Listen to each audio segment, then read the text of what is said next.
Кыйын учурларда эмне кылуу керек?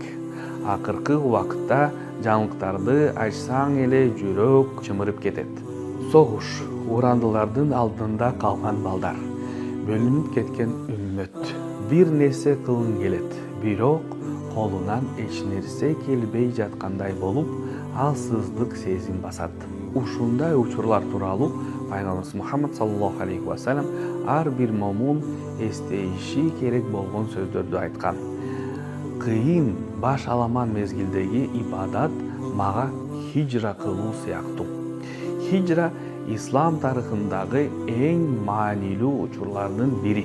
Пайгамбарыбыз Мухаммад саллаллаху алейхи ва саллям менен сахабалар Меккеде куунтукка, азапка туш болушканда Мединага көчүп, ошол жакта динди эркин жашай башташкан. Кыйын мезгилдеги ибадат да дал ушундай. Жүрөктүн Аллахка көчүп барышы. Жүрөк Аллахты издеп, ага кайтып барганда Аллах жеңилдик жана жол көрсөтөт.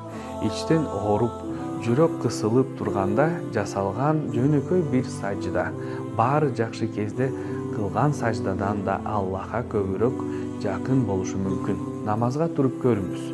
Колуңузду көтөрүп, бүт дүйнөдөгү тынчтык үчүн дуа кылыңыз. Келгиле чогуу бүткүл адамзат үчүн тынчтык сурап дуа кылабыз.